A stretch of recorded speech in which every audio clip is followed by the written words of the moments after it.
Good evening, everyone. A warm welcome from Health and Wellness from Saumya. तो बहुत दिन बाद हम आज लाइव मिल रहे हैं दोस्तों. तो let me just invite my guest. Give me a moment.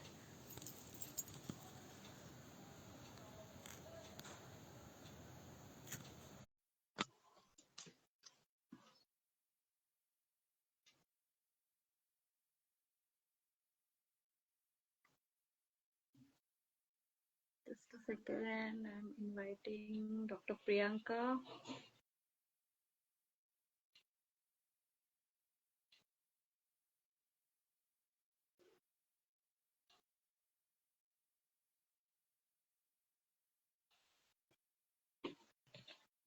Yes.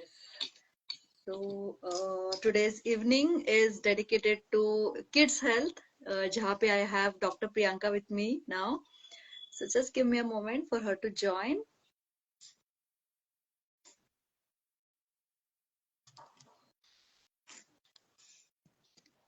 Yes, Priyanka, I hope you are able to. I have accepted your request.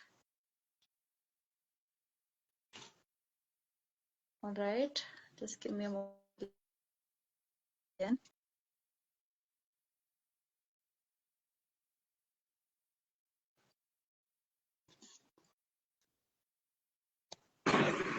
Yes. Wonderful, wonderful.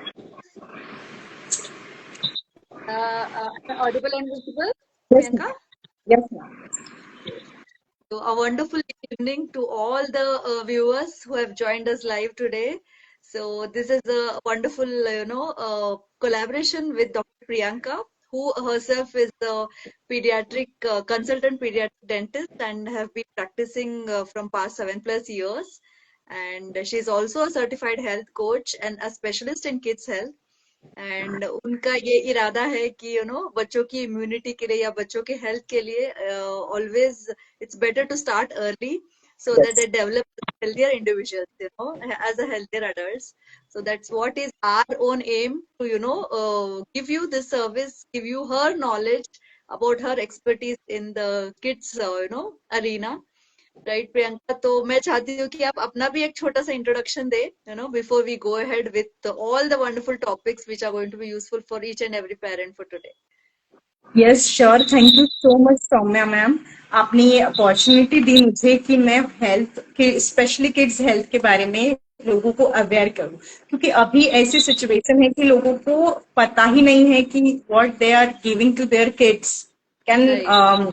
impact their health on a long term, right? Right. So जो actually ये journey शुरू कैसे हुई, जो patients आते हैं मेरे पास करेक्ट. फॉर डेंटल पेन, जो बच्चे आते हैं हम उनका ट्रीटमेंट तो कर देते हैं, बट राइट. प्रॉब्लम वहां खत्म नहीं होता, राइट? वो एक दांत था, बट वो प्रॉब्लम शुरू हुई थी हैबिट से. उनकी हैबिट सही नहीं थी.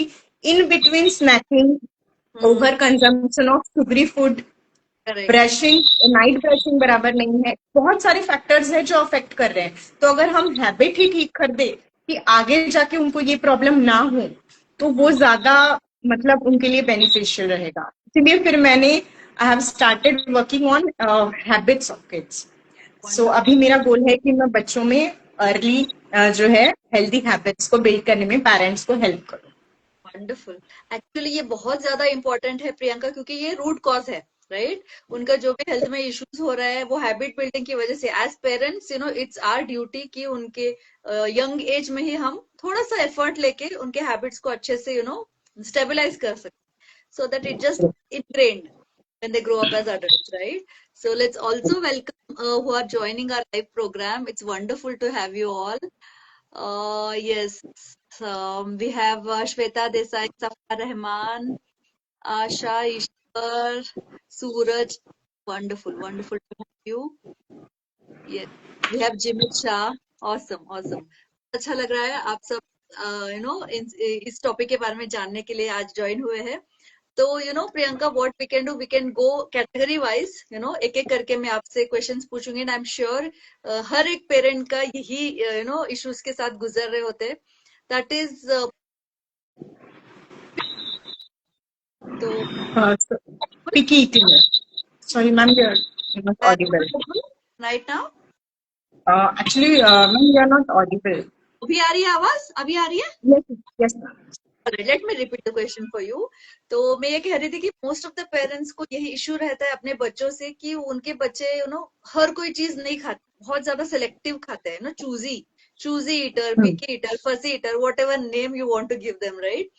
तो ये पूरे कैटेगरी में मैं दो से तीन ऐसे कॉन्सेप्ट्स आपसे जानना चाहती हूँ। लाइक पिकी ईटर मतलब क्या, कैसे बच्चों को पिकी ईटर कहते हैं, वो पिकी ईटर कैसे बन जाते हैं, राइट? एंड ऐसे क्या तरीके हैं क्रिएटिव वे में जहाँ पे आप उनको थोड़ा सा मदद कर सकते हैं, जिससे वो इस पिकी ईटिंग से बाहर आके हेल्दी ईटिंग की तरफ थोड़ा सा उनका इंक्लिनेशन बढ़ जाए। So that's what I know from you. And आपका एक 3T फ्रेमवर्क है to deal with this picky eaters, specially आपका हेल्थ जो है आपका,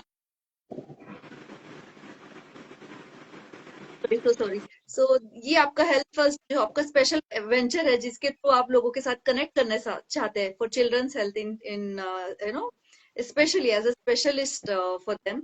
सो क्या आप इस बारे में जानकारी दे सकते हैं Priyanka? Yes sure Saumya ma'am. So picky eater होता क्या है? हाँ। पिकी ईटर मतलब जब बच्चा बहुत ज्यादा सिलेक्टिव हो जाता है खाने के बारे में, सिर्फ खाने के ही नहीं, उस फूड के टेक्सचर के भी बारे में। कोई कोई बच्चों को आपने देखा होगा कि मुझे ना रोटी या चावल ड्राई खाना है, मुझे दाल के साथ भिगो के ऐसे करके नहीं खाना है, उसे मैश करके नहीं खाना है। किसी किसी को कोई चीज की स्मेल अच्छी हम्म नहीं लगती, राइट? हम्म हम्म हम्म, तो हम्म, जब बच्चा बहुत ज्यादा सिलेक्टिव हो जाता है खाने के बारे में, उसे जब right, कम हाँ। 15 से कम फूड आइटम्स पसंद आते हैं, तब उसे आइडियली पिकी ईटर कहा जाता है। And right. इसके बहुत सारे रीजंस है। The first one is the sensory sensitivity, okay. यानी उसके जो सेंसेस है, हम्म टच, स्मेल, हम्म देन विजुअल सेंसेस, तो ये सारे ना बहुत ज्यादा रिएक्टिव हो जाते हैं।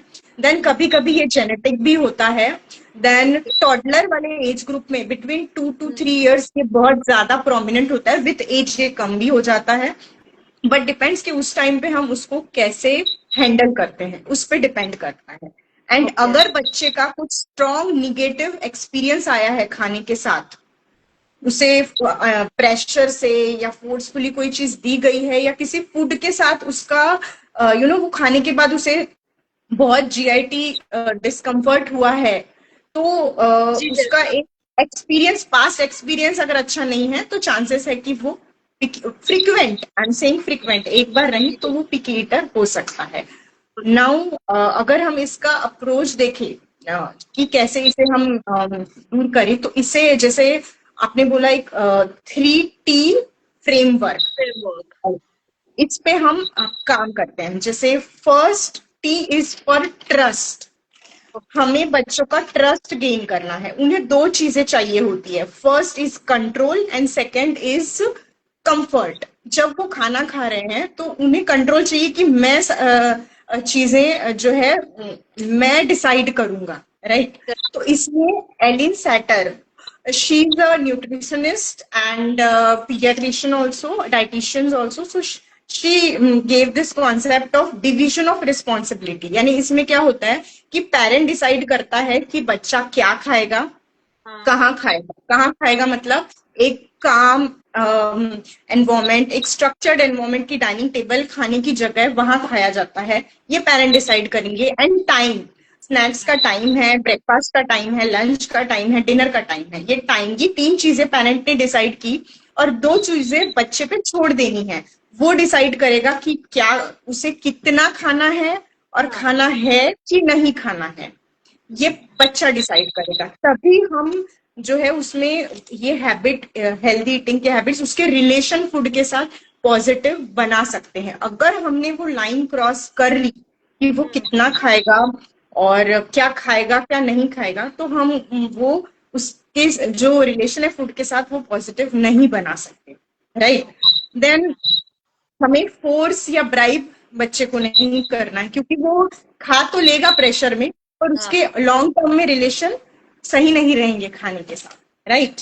Then second T stands for try. हमें ट्राई करते रहना है कंसिस्टेंटली। अब इसमें कैसा है कि हमें बच्चों के अंदर क्यूरियोसिटी लानी है कि गेस व्हाट आज क्या है, आज हमने क्या बनाया है, क्या तुम इसका टेस्ट गेस कर सकते हो, क्या टेस्ट हो सकता है, इसका कलर बताओ। तो क्यूरियोसिटी, नए फूड को डायरेक्टली उनके सामने नहीं लाके देना है, क्यूरियोसिटी उनके अंदर हमें जगानी है। एंड एक नो थैंक यू बाइट का कॉन्सेप्ट है। No thank you bite means बच्चा सिर्फ एक बाइट विदाउट प्रेशर खाएगा एंड फिनिश, ये विदाउट प्रेशर अगेन। देन उसे कुकिंग में इन्वॉल्व करना है जितना हो सकता है। अब क्या होता है ना कि जब वो एज अप्रोप्रिएट कुकिंग में इन्वॉल्व होता है, उसकी जो एज है उस हिसाब से, तो वो ओनरशिप आ जाती है। और जब वो ओनरशिप आती है तो ओपननेस आता है, वो फूड के साथ फैमिलियर हो गया, अब वो फूड के साथ उसके रिलेशंस अच्छे बन गए, तो चांसेस है कि वो फूड को एक्सेप्ट करे, एंजॉय करे। एंड देन उसे ग्रोसरी शॉपिंग में लेकर जाए। तो इससे क्या होता है कि बच्चों को वैरायटी पता चलती है कि कितनी वैरायटी अवेलेबल है। एंड देन वो हम उसे देते हैं कि तुम सिलेक्ट करो आज कौन सा वेजीज लेना है या कौन सा फ्रूट आज लेना है, तो उसे एक ऑटोनॉमी भी आ जाती है। तो ये सारी चीजें करते रहने से धीरे धीरे उनके फूड के साथ रिलेशंस अच्छे होते हैं। देन सेंसरी प्ले बहुत इंपॉर्टेंट रोल प्ले करता है। इसे हम कहते हैं BSTT कॉन्सेप्ट। अब ये क्या है? B stand for visual exposure.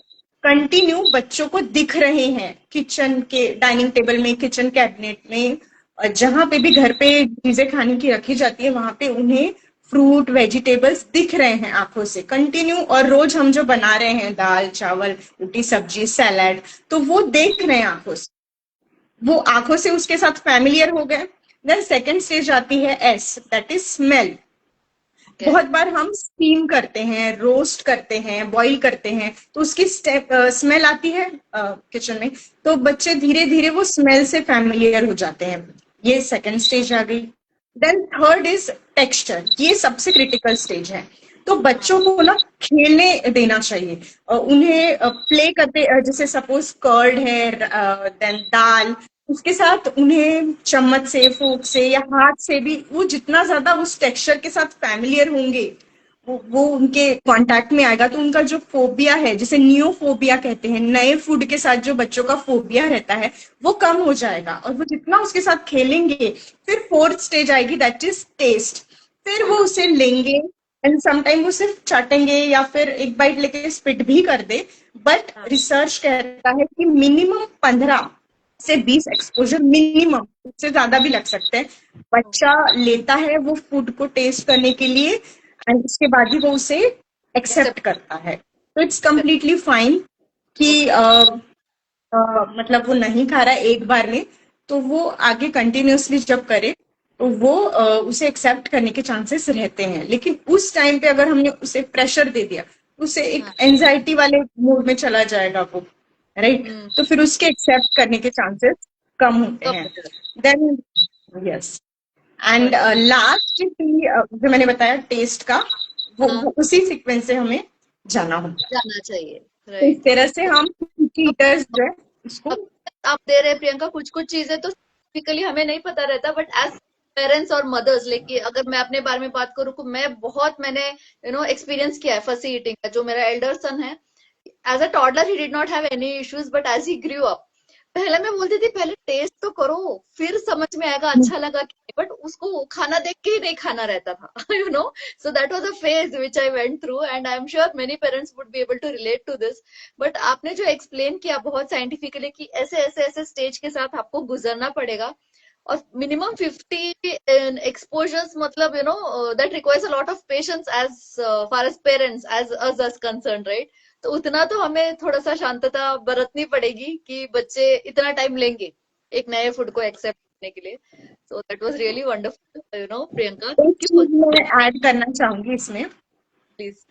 एक चीज मैम, जो अब हम नया फूड देते हैं ना, ये तो नए फूड के बारे में था, तो इसके साथ तो ऑब्वियसली हमें जो बच्चे को पसंद है वो तो देना ही है, और साथ में थोड़ा नया फूड, तभी वो उसकी न्यूट्रिशन रिक्वायरमेंट भी फुलफिल होगी।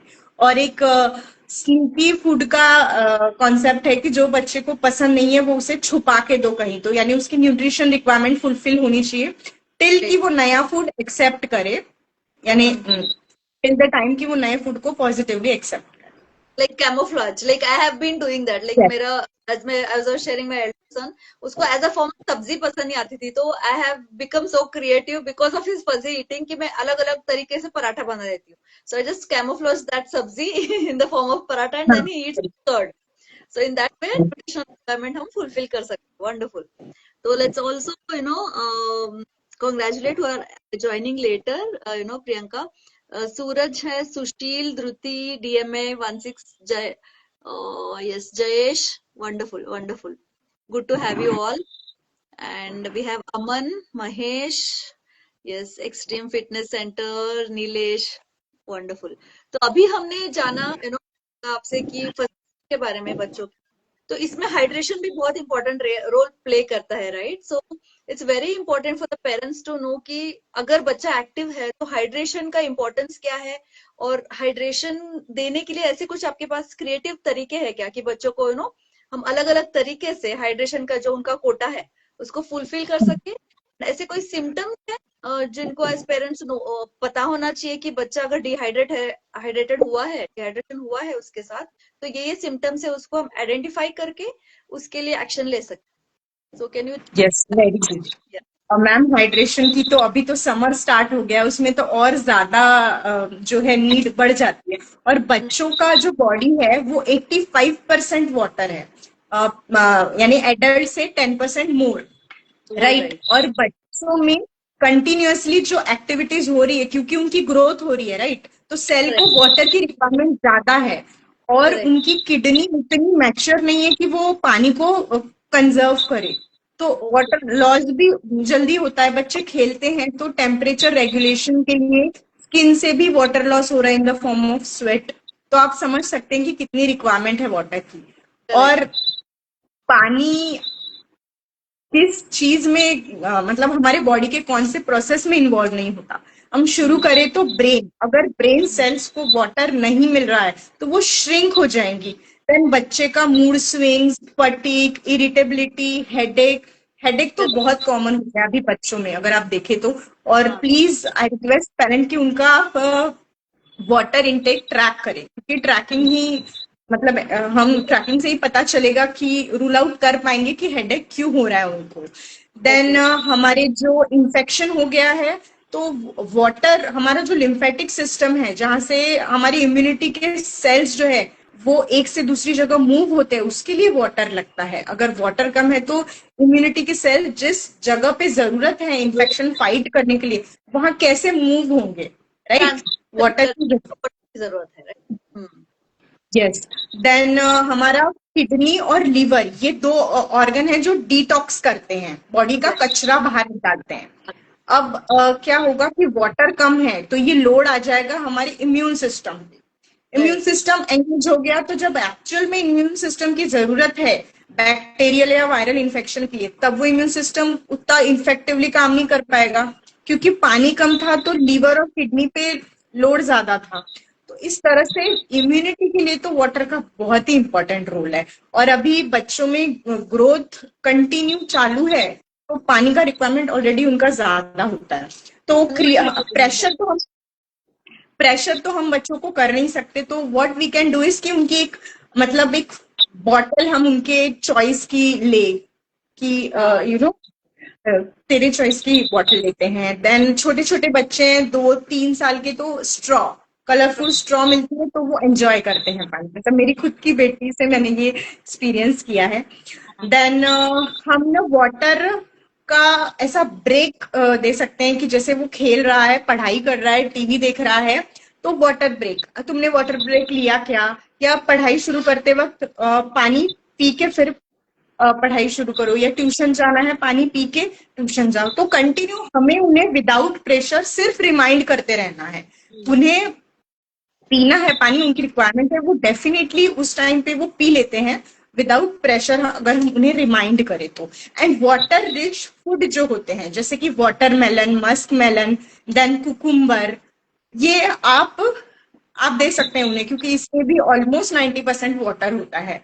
तो इससे भी फ्लेवर्ड वाटर, देन अगेन जैसे पुदीना लेमन का वाटर होता है, अगर किसी को वो पसंद है तो वो भी हम बच्चों को दे सकते हैं. देन जैसे आपने बोला कि साइन क्या है, कि कैसे पता चलेगा। बच्चों में सिर्फ 1 to 2% भी वाटर लॉस होता है ना, तो उनकी साइंस दिख जाती है। और उनके लिप्स जो है ना वो ड्राई हो जाएंगे, उनका माउथ ड्राई हो जाएगा। हम्म। मैंने बहुत से पेशेंट में देखा है कि मतलब मेरे जो पेशेंट्स आते हैं डेंटल डेंटल में, उनका सलाइवा भी, मतलब ऑब्वियसली अब वाटर कम है तो सलाइवा, थूक भी कम बनेगा। तो अगर ये बहुत ज्यादा पीरियड तक है, ज्यादा लॉन्ग टाइम तक है, तो क्या होगा, उनमें कैविटीज भी आ जाएंगी, क्योंकि सलाइवा हमारा जो खाना खाने के बाद जो खाना की परत रहती है दांत के ऊपर, वो फ्लश आउट करने का भी काम करता है, मतलब ऑटो क्लिनजिंग, तो वो भी उनमें नहीं होगी। देन वो यूरिनेशन के लिए उतना फ्रिक्वेंटली नहीं जाएंगे। देन उनको कॉन्स्टिपेशन भी होता है, जैसे मैंने बताया हेडेक, वो एक सिम्टम है। तो ऐसे कुछ ये सिम्टम्स है जो माइल्ड टू मॉडरेट डिहाइड्रेशन के बच्चों में दिखते हैं। तो इसे देखकर हम, अगेन मैंने जो बोला, ट्रैकिंग करें हम वाटर इन। और हाँ, वो ना बॉटल उन्हें कंटिन्यू विजिबल रहनी चाहिए। जैसे अब वो जाएगा और वो एक्वागार्ड से ग्लास ढूंढेगा और पानी लेगा, ये सब कभी कभी बच्चे बोलते हैं कि मुझे खेलने जाना है अब। तो उनकी स्टील, हाँ, तो उनके लिए स्टील की बॉटल हम विजिबल रखे डाइनिंग टेबल पे या टेबल पे सामने कहीं भी, तो आते जाते वो कंफर्टेबली पानी ले सकते हैं। Grab the bottle, sip it and just go, है ना, हाँ, विजिबल एंड यस। एक्सेसिबल रखना है। राइट, वंडरफुल प्रियंका, आपने बहुत ही सुंदर तरीके बताए, सिंपल भी, कि आपको जस्ट रिमाइंड करना है, प्रेशराइज नहीं करना है। इससे उनको ज्यादा वो नो इरिटेबल नहीं होंगे, वो जस्ट अपना सिप लेंगे वाटर का और जाएंगे खेलने के लिए, right, and different flavoured water, wonderful. So अभी सत्यम ज्वाइन हुए हैं, Sheikh, amplitude, Kartik, Nilesh, wonderful to have you all. तो अभी हमने वाटर के बारे में तो जाना Priyanka, what what what about immunity, जैसे आपने बोला कि इम्यून सिस्टम के लिए भी जैसे हाइड्रेशन बहुत जरूरी है, ऐसे और क्या क्या चीजें हैं, जैसे बच्चों में अगर इम्यूनिटी कम है तो सिम्टम्स क्या दिखते हैं और इसको हम कैसे केटर कर सके, ऐसी क्या क्या चीजें हैं जिससे इम्यूनिटी बूस्ट हो जाए बच्चों की। Yes, yes. तो सबसे पहले तो जैसे पेरेंट्स को ये पता होना चाहिए कि उनमें क्या क्या सिम्टम्स है पुअर इम्यूनिटी के, तभी हम एक्शन लेंगे, राइट। तो जैसे अगर उनका बच्चा बहुत जल्दी कुछ बीमार हो रहा है, थोड़े थोड़े दिनों में बीमार हो रहे हैं बच्चे, राइट, उन्हें गट रिलेटेड प्रॉब्लम, सर्दी खांसी, स्किन एलर्जी हो रही है, again it is a sign of low immunity. Then एक रूम में है 10 लोग और एक को इन्फेक्शन है, और वो एक पर्सन को बहुत जल्दी इन्फेक्शन कैच कर रहा है वो, और बाकी के कंपैरिजन में, दैट मीन्स उसकी इम्यूनिटी जो लो है, सीजन चेंज हो रहा है तो वो बीमार पड़ रहा है, मतलब इम्यूनिटी लो है। कम है, हाँ। राइट। तो ये सारी, बहुत जल्दी बच्चे अगर थक जा रहे हैं, 11-12 बजते हैं और वो फटीग महसूस करते हैं, बहुत ज्यादा थक जाते हैं, तो again it's a sign of low immunity. तो ये सारे साइंस देखकर हमें उस पर वर्क करने की जरूरत है, क्योंकि ये 80% हमारा डैमेज हो जाए तब हमें दिखेगा, पर ये जो है बॉडी सिग्नल दे रही है कि हमें अब काम करना है इसके रूट कॉज पे। तो जैसे अगर आप इसके इटियोलॉजी देखें आज के सिनेरियो में, करेक्ट। तो number one is lifestyle. As yes, मतलब वेलनेस कोच, आपको काफी कुछ डेफिनेटली। आपने इसके बारे में सुना, राइट। राइट। तो number one is high sugary food and highly processed food. तो शुगर, हमें लगता है कि शुगर तो दांत के लिए ही अच्छी नहीं होती, शुगर से तो हमारा एनर्जी लेवल ही अप डाउन होता है, बस इतना ही होता है शुगर से। बट अगर हम सेल्यूलर लेवल पे देखें कि सेल्यूलर लेवल पे शुगर क्या करती है, क्या तो करता है। वो जो हमारे इंफेक्शन फाइट करने वाले सेल्स हैं, डब्ल्यूबीसी जिसे हम बोलते हैं, करेक्ट। उनके नंबर्स को कम कर देती है, उनकी जो एक्टिविटी है उसको कम कर देती है। और विटामिन सी का सेल के अंदर एब्जॉर्प्शन कम कर देती है, जिसकी वजह से क्या होता है कि इम्यूनिटी, जो हमारी इम्यून सेल्स है, वो अच्छे से फंक्शन नहीं कर पाते, राइट। इसका और काम करता है प्रियंका, इफ आई मैं आस्क यू, जैसे आप कह रहे हैं कि शुगर कंजम्पशन से डब्ल्यूबीसी का जो पॉपुलेशन है वो कम होगा एंड विटामिन सी का एब्जॉर्प्शन कम होगा, तो basically what mechanism works in this, like sugar क्या करता है एक्चुअली। वो इन्फ्लेमेशन हमारे बॉडी में बढ़ा देता है बेसिकली, राइट। यानी सेल्स में जो एब्जॉर्प्शन है, वो जो एक इलेक्ट्रोलाइट मैकेनिज्म जो होता है, वो अच्छे से काम नहीं कर पाता शुगर की वजह से। तो वो जो मैकेनिज्म है, मेटाबॉलिज्म के जो प्रोसेसेस है वो एफिशिएंटली नहीं हो पाते। Correct. Yes yes. Okay. Then another cause is कि स्लीप अगर अच्छे से नहीं है। देखिए कैसा होता है ना कि जब हम सोते हैं उस टाइम पे हमारी बॉडी रिकवरी पे जाती है, रेस्ट पे जाती है। तब साइटोकाइंस प्रोटीन होते हैं जो इन्फेक्शन फाइट करने के लिए काम आते हैं, एंड टी सेल्स। तो ये दोनों उसी टाइम पे, स्लीप के टाइम पे ही बनते हैं। तो अगर स्लीप सही से नहीं है, बोथ क्वांटिटी एंड क्वालिटी, तो ये अफेक्ट करता है उनके immunity, right. Right. Then recovery activity ठीक नहीं हुई, हमारी, रिकवरी सॉरी, सेल प्रोडक्शन पे इफेक्ट होता है, राइट। Yes yes, yes. हाँ। देन हमारा जो एक्टिविटी, वैसे बच्चे तो बहुत एक्टिव होते हैं, बट कुछ वो पीरियड था, कोरोना का पीरियड, जब बहुत ज्यादा इंडोर विटामिन डी का एक्सपोजर कम, कम था। और मोर स्क्रीन टाइम, उसकी यस। वजह से बहुत ज्यादा बच्चों में इम्यूनिटी जो है वो कम हो गई थी उस पीरियड में सबसे ज्यादा। तो अब विटामिन डी क्या करता है, आपने एक चीज नोटिस की होगी कि जब बच्चों को फीवर हो जाता है तो फीवर तो चला जाता है, पर फीवर जाने के बाद आपने नोटिस किया होगा कि कुछ कुछ बच्चे ना ऐसे लेथार्जिक होते हैं, मतलब वीकनेस होती है उनमें, फटीग रहता है, राइट। तो वो राइट। होता है विटामिन डी की कमी की वजह से। विटामिन डी जो है वो रिकवरी में हेल्प करता है। राइट। तो इसीलिए मतलब आजकल तो मैक्सिमम, मतलब मेरे भी पेशेंट आते हैं, उन्हें देखा है कि विटामिन डी काफी कम है, क्योंकि वो एक्सपोजर उतना मिल नहीं रहा है, एंड फूड से उतना उनका रिक्वायरमेंट फुलफिल नहीं हो रहा है, सन एक्सपोजर। देन जैसे बहुत ज्यादा हार्श केमिकल्स हम यूज करते हैं, और बार बार जो हम हाथ धोते हैं, हैंड वॉश बार बार जो कर रहे हैं हम, तो उसकी वजह से गुड बैक्टीरिया जो है वो हमारे बॉडी के कम हो रहे हैं, और जो गट माइक्रोबायोम है, जो डाइवर्सिटी हमें चाहिए, वो नहीं है। बहुत ज्यादा हाइजीन हाइजीन अगर हमने किया, बहुत फ्रिक्वेंटली हमने हाथ धोए और हार्श केमिकल यूज किए, तो करेक्ट। हमारा जो माइक्रोबायोम है वो डिस्टर्ब हो जाता है। और इवन आजकल कैसा होता है ना, बहुत कम बच्चे हैं जो सॉइल के साथ खेलते हैं। अब इसके पीछे भी एक बहुत अच्छा कॉन्सेप्ट है। सॉइल में गुड और बैड बैक्टीरिया दोनों होते हैं। ओके। जब बच्चा सॉइल में खेलता है तो उसका इम्यून सिस्टम डिटेक्ट कर रहा है गुड और बैड बैक्टीरिया दोनों को, राइट। राइट। राइट। और वो ट्रेनिंग के स्टेज में वो लर्न करता है कि ओके, गुड बैक्टीरिया है, बैड बैक्टीरिया, तो उसका रिस्पॉन्ड आता है वैसे। पर वो खुद को और ज्यादा स्ट्रॉन्ग करता है इम्यून सिस्टम।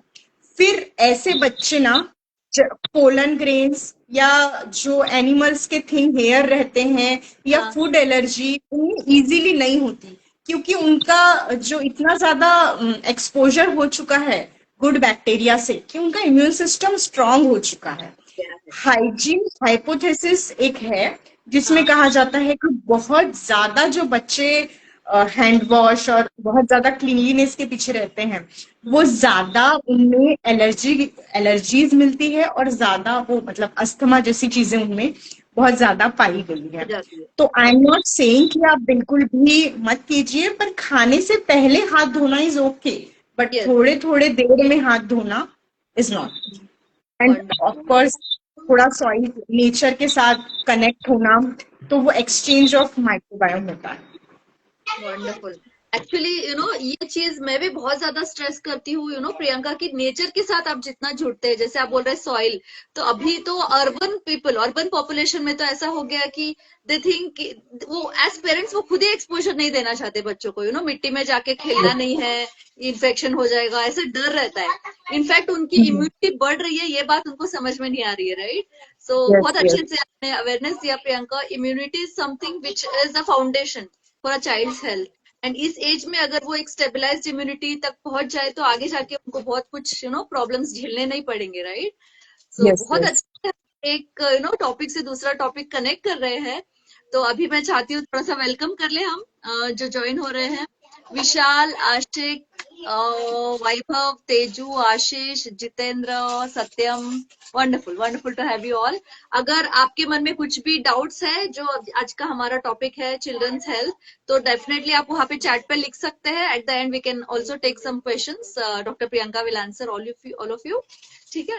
तो अभी हम एक बहुत ही इम्पोर्टेंट टॉपिक पे आते हैं Priyanka, which is childhood obesity, जो कि आपने बहुत एकदम अप्रोप्रिएट बताया था कि लाइफस्टाइल के इश्यूज की वजह से बहुत इश्यूज हो रहे हैं आजकल, right from whatever we decide no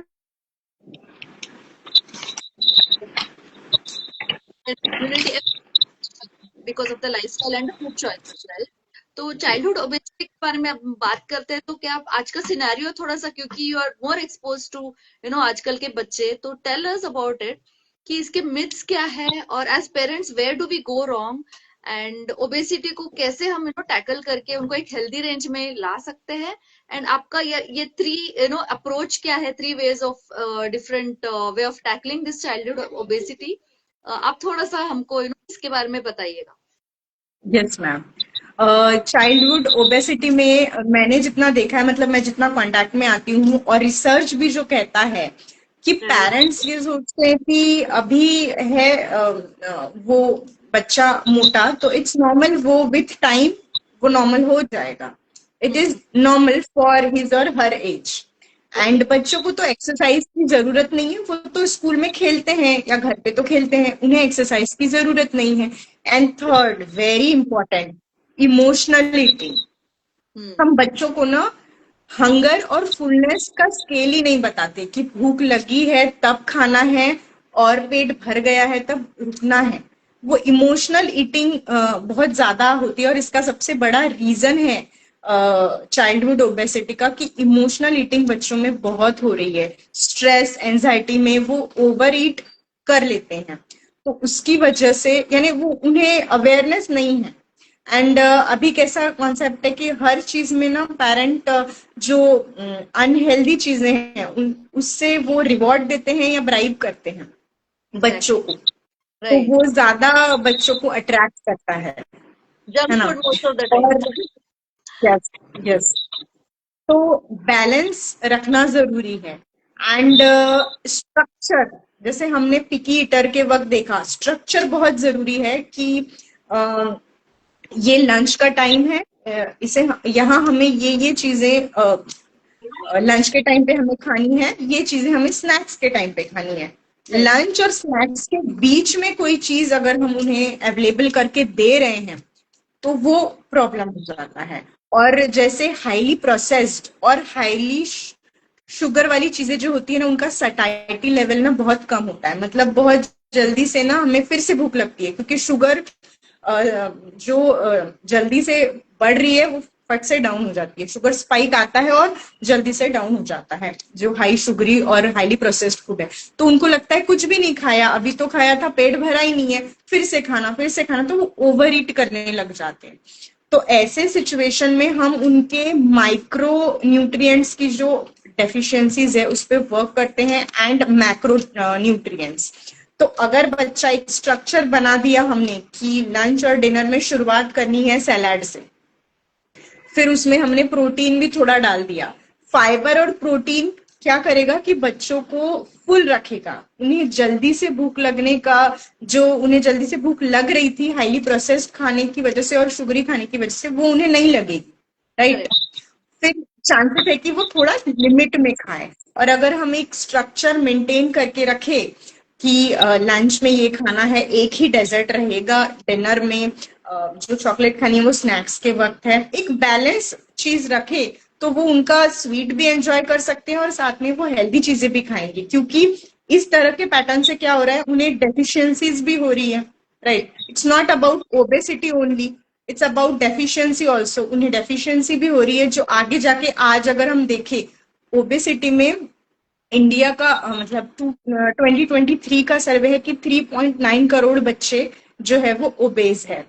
और बच्चों में अगर ओबेसिटी कंटिन्यू रहती है तो आगे जाके वो hypertension, diabetes, heart diseases, then joint pain, then kidney diseases, sleep apnea आज कितना कॉमन हो गया। बच्चे सोते मतलब सोते वक्त वो ब्रेथ अच्छे से ब्रीथ नहीं कर पाते, आगे जाके बड़े होके उन्हें अप्लायंसेस लगाने पड़ते हैं या ट्रीटमेंट लेनी पड़ती है। तो आगे जाके ये बड़ी बीमारी में कन्वर्ट ना हो, तो इसके रूट कॉज पे हमें अभी से काम करना है। एंड यस, स्लीप, स्लीप अगर डिस्टर्ब हो जाती है बच्चे की, तो उसमें जो हमारा हंगर हार्मोन और सैटिस्फैक्शन हार्मोन का जो बैलेंस है वो बिगड़ जाता है, और अगर वो बैलेंस बिगड़ गया तो बच्चा ओवर ईट करेगा और गलत फूड को चूज करेगा। तो स्लीप भी बहुत इंपॉर्टेंट है, both quantity wise and quality wise. अब हम एक कॉन्सेप्ट है कि the things which get measured can be managed, right. तो हम अगर बच्चों को बोले, जैसे वो खाना खा रहे हैं तो कैसे लग रहा है, हम उन्हें पूछना चाहिए, हमें उन्हें कि पेट भर गया, how you are feeling now, ताकि उनमें ये अवेयरनेस धीरे धीरे जनरेट हो, राइट। हमारा एम है कि हम उन्हें सिखाए कि वो बॉडी को कैसे सुने उनके। तो इसलिए हमें हमें उनसे क्वेश्चन पूछना है ताकि धीरे धीरे वो सीखे। उन्हें हमें पूछना है कि कैसे लगा, कि आपको टेस्ट को उन्हें डिस्क्राइब करने के लिए हमें पूछना है, ना कि वो सिर्फ है ना बिंज ईट करे, जैसे हम अनहेल्दी चीजें खाते हैं वैसे नहीं। और उन्हें सिखाना है कि कैसे वो धीरे धीरे माइंडफुली होके खाए। तो ये तो हम तभी डेवलप कर सकते हैं जब वो एक फैमिली, यस, फैमिली डिनर या फैमिली मील है वो, तभी। और धीरे धीरे बाइट लेके एंड बीच बीच में डीप ब्रीदिंग करके, तो जब वो धीरे धीरे खाएंगे तो चांसेस है कि वो बैलेंस्ड खाए। तो इस तरह से हम, और ये उनके छोटे छोटे जो वो एफर्ट्स ले रहे हैं, एक बहुत इंपॉर्टेंट चीज है कि हमें उसे हमें उसे अप्रिशिएट करना है, उनके छोटे छोटे प्रोग्रेस को। अगर वो नहीं करेंगे हम, तो वो भी करना छोड़ देंगे। The things get rewarded get repeated, right. तो जो चीज पे उन्हें रिवॉर्ड मिल रहा है, रिवॉर्ड खाने का रिवॉर्ड नहीं देना है हमें उन्हें, हम उन्हें बोल सकते हैं, एक स्टिकर दे सकते हैं, या कोई उन्हें छोटे छोटे गिफ्ट्स होते हैं, वीकली हम ऐसे रख सकते हैं। हमारे health first super kids club में हम क्या करते हैं, बच्चों को एक चैलेंज देते हैं। तो मंथली एक चैलेंज होता है, वो चैलेंज कंप्लीट होने पे हम उन्हें उस हिसाब से फिर रिवॉर्ड देते हैं। तो बच्चों को भी अच्छा लगता है कि हाँ मैंने किया है। तो आज उसने अगर 10 ही बार किया है तो आगे जाके वो 15 करेगा, फिर 20 करेगा, तो मोटिवेशन मिलता है उन्हें। सो इट्स वेरी इंपॉर्टेंट कि हम उन्हें उनके प्रोग्रेस पे हम उन्हें अप्रिशिएट करें, ना कि परफेक्शन के पीछे जाए। वंडरफुल। एक्चुअली जब हम एक प्रॉब्लम की तरफ देखते हैं प्रियंका, तो हमें लगता है कि चाइल्डहुड ओबेसिटी ये तो बहुत बड़ा इशू हो गया है, ऐसा वैसा। बट उसको टैकल करने के लिए ऐसी सिंपल से सिंपल चीजें, जैसे आपने बताया, एक स्ट्रक्चर्ड अप्रोच, यू नो तो वो बहुत ज्यादा जरूरी हो जाता है कि हम इसको इजीली टैकल कर सके। और एक जितना हो सके नेचुरली, जैसे रिवॉर्ड देना, अप्रिशिएट करना बच्चों को, और साथ में as a family meal with gratitude and chewing and all that, mindful eating जो आप बता रहे हो, तो इससे बहुत ज्यादा उनको मदद मिल जाएगा, राइट। तो ये जो ओबेसिटी के जो इश्यूज आपको आ रहे हैं आजकल, what do you see the major cause? Only is the bad food choices, जैसे आपने बोला स्लीप का भी disturbance, is there any other particular thing?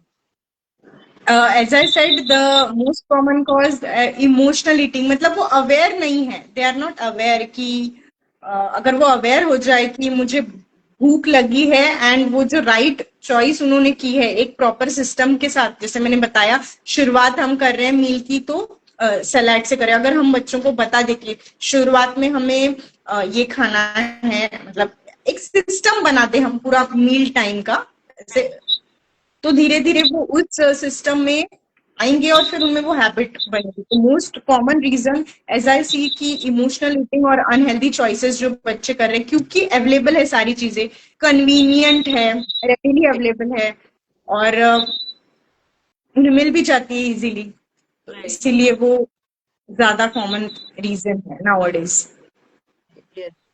With changing रहता है बच्चों के साथ, लेकिन एज पेरेंट हम जितना खुद माइंडफुल ईटिंग प्रैक्टिस करेंगे उनके सामने, so we can just lead by example, that's what we believe, right. क्योंकि यस, बिकॉज वो क्या होता है ना कि वो उनका 7 से 9 साल तक ना उनका राइट ब्रेन बहुत डेवलप्ड रहता है। लेफ्ट ब्रेन जो कि लॉजिक वाला ब्रेन है वो बाद में डेवलप होता है। तो राइट ब्रेन यानी इमेजिनेशन, क्रिएटिविटी, तो उनको कोई भी चीज फन वे में दी ना हमने, फन वे में उन्हें समझाई और की उनके सामने, तो वो जल्दी रजिस्टर हो जाती है। तो उन्हें मोल्ड करना इजी है, बस तरीका थोड़ा अलग चाहिए। लॉजिक बताएंगे हम हर चीज के पीछे, तो फिर वो नहीं उसको अच्छे से एक्सेप्ट कर पाएंगे। तो राइट और प्लस उनका सबकॉन्शियस माइंड भी बहुत एक्टिव होता है 7 to 9 ईयर्स में। तो वो राइट। जो देख रहे हैं, देखिए हम जो बता रहे हैं वो हम उन्हें एक फैक्ट बता रहे हैं, तो वो फैक्ट को उतने अच्छे से एक्सेप्ट ना करें, पर वो जो देख रहे हैं वो जल्दी एब्जॉर्ब करते हैं, because their subconscious mind is more active till 7 to 9 years of age. वो ज्यादा एक्टिव होता है, तो इसीलिए वो देखकर सीख जाते हैं। तो हम अगर उन्हें कि ब्रोकोली खाना चाहिए बेटा, ये हेल्थ के लिए बहुत अच्छी होती है, इसके अलावा अगर हम उनके सामने ही बैठ के रोज ब्रोकोली खाए और खाते वक्त हम एंजॉय कर रहे हैं, वो उन्हें दिखे, तो हाँ हाई चांसेस है कि वो भी खाए। मतलब ये टेक्निक मैं मेरे बेटी के साथ यूज करती हूँ। मैं उसके हाँ। सामने मतलब उसके पास बैठ के जो भी हम फूड करे, टेस्टी है, टेस्टी बहुत है, अच्छा। हम वाटत है, ऐसे थोड़ा सा उसके बारे में थोड़ा हम बोले कि उसके टेस्ट के बारे में, तो फिर वो एक उनके माइंड में आता है कि अरे करना है, भले ही वो शायद पूरा बाइट ना ले, बट कि ये जो खा रहे हैं वो टेस्टी है, वो उनके माइंड में जा रहा है और वो सबकॉन्शियस माइंड में जा रहा है। मतलब तो पॉजिटिव है वो स्टेप लेने से पहले। Yes, all right. और वो जो सबकॉन्शियस माइंड में जाता है वही उनके हैबिट्स और ऑटोमेटिक बिहेवियर और बिलीफ हम्म। बनता है। तो जो हम डाल रहे हैं वो हम कौन सी चीज डाल रहे हैं वो बहुत जरूरी है। और एक बहुत इंपॉर्टेंट पॉइंट जो मैंने मिस कर दिया वो मैं अभी बताना चाहूंगी। जो हम बच्चों को बोलते हैं कि ये तो खाता ही नहीं खाना, इसे ना सब्जी पसंद ही नहीं है, इसे ना रोटी खाना पसंद ही नहीं है, पर मैम ये खाता ही नहीं, इसकी बड़ी बहन खा लेती है पर ये फ्रूट्स नहीं खाती। तो क्या हो रहा है कि बच्चे सुन रहे हैं कि नहीं खाता, मैं तो नहीं खाता, मुझे तो पसंद ही नहीं है, वो ये वर्ड्स ले रहे हैं, और वो उनका माइंड जो है वो उसी तरह से हैबिट्स को बना रहा है उनके, कि मुझे तो पसंद ही नहीं है, मुझे तो बात। हमें तो नहीं चाहिए ना कि उन्हें वो ना खाए, उन्हें नहीं पसंद है, हमें चाहिए कि वो खाना खाए, right. I correct. No reality है कि वो नहीं खा रहे हैं, राइट, बट हमें चाहिए कि वो खाए। तो हमें उस सेंटेंस को ना एम्पावरिंग बनाना है हाँ। कि हाँ मैंने देखा था उस दिन तुमने बहुत एंजॉय किया था, भले ही उसने एक बाइट एंजॉय किया या उसने सिर्फ हाथ में लिया एप्पल को वो एंजॉय किया, बट वो एंजॉय की हुई पॉजिटिव चीज उसे याद दिलानी है, बार बार याद दिलानी है। तो वो आगे जाके चांसेस है कि वो धीरे धीरे उस फूड के साथ पॉजिटिव रिलेशन बनाए। एक चीज मैं मेरे खुद का एक एग्जांपल देती हूँ। हम हाँ। हर बार स्ट्रॉबेरी लाते थे, तो मैं लाके रखती थी फ्रिज में। तो मैंने कभी मेरे बेटी को बोला नहीं, तो उसने फ्रिज खोला, वो स्ट्रॉबेरी के साथ ना 2 साल तक तो सिर्फ खेल ही रही थी। उसके ओके। वो निकाल देती थी ग्रीन पार्ट और उसको ऐसे स्टिक में डालती थी, और हाँ। वेस्ट हो जाती थी वो स्ट्रॉबेरी। अभी इस समर में वो स्ट्रॉबेरी आई, मैंने रखी, मैंने उसको बोला ही नहीं, खा, ऐसे रखी हुई थी, उसने कब निकाला और कब 6-7 खा लिए। मैं खुद शॉक थी कि वो मतलब वो सामने उसने एकदम से फर्स्ट टाइम, इतने 2 साल तक तो वो उसके साथ सिर्फ फैमिलियर ही हो रही थी, एंड दिस टाइम वो मेरे लिए बहुत बड़ी अचीवमेंट थी कि जब उसने 6-7 स्ट्रॉबेरीज एक साथ खाई। तो ये नए वंडरफुल फूड से बच्चों को एग्जाम्पल आप दे रहे हो, तो बहुत पेरेंट्स रिलेट कर सकते हैं इसको, राइट। यूजुअली हम कुछ नया करते हैं तो हम उतावले रहते हैं कि बच्चे खाए, इसका फायदा उठाए, बट पेशेंस बहुत ज्यादा जरूरी है, जैसे आप बता रहे हैं। बहुत ही अच्छे से एक्सप्लेन किया आपने प्रियंका। छोटी छोटी बातें जो नेग्लेक्ट कर देते हैं हम, बच्चों को अप्रिशिएट करना, उनके सामने बैठ के हम खुद एंजॉय करते हुए खाना, वो बहुत ज्यादा जरूरी है, क्योंकि कितने पेरेंट्स को उतना टाइम रहता है, ऐसा हम कह सकते हैं, बट एंड वो ग्रेटिट्यूड के साथ जब आप खा रहे, जैसे मेरे बेटे के साथ छोटा वाला जो है 5.5 years का, वो प्रेयर करके ही खाता है, क्योंकि मैंने बहुत पहले से वो हैबिट जनरेट की कि मैं उसके सामने बैठ के प्रेयर करती हूँ। तो ये चीजें जो है ना, as an example we can do as parents. Wonderful. Actually अभी दिनेश, शुभम, वंदना, वैशाली, अनिल मेहरा, क्षीर सागर, जियोफ्री, लोकेश, गरिमा, मंजुला, ऋषि, अनित, आशिक, विशाल, विशाल, वंडरफुल, इतने सारे लोग आज हमारे लाइव सेशन में आए। आई एम रियली श्योर कि आपको बहुत ज्यादा आज का सेशन यूजफुल रहा है। एंड प्रियंका, तहे दिल से मैं आपका शुक्रिया अदा करती हूँ। Being a thank you so doctor, much, being a thank you so busy much. एक डेंटिस्ट, आपने समय निकाला हमारे ऑडियंस को ये थोड़ा सा अवेयरनेस दिया। बहुत सारे इंपॉर्टेंट टॉपिक्स के बारे में आज हमारी बातचीत हुई। एंड डेफिनेटली आप हम अपने ऑडियंस को ये डेफिनेटली इनवाइट करना चाहेंगे कि हमारे पेजेस को फॉलो करें। हम जो भी कंटेंट आपके लिए डाल रहे हैं बहुत ज्यादा मेहनत से आपके लिए यूजफुल हो इसलिए बना रहे हैं। एंड एनीवेयर एनी टाइम आपको अगर कोचिंग की जरूरत पड़े तो definitely get in touch with us, we are here to transform you. Wonderful to have you Priyanka, thank you so much for being here. Thank you so much, ma'am, Soumya. Thank you so thank much. You so much. Signing off, bye bye.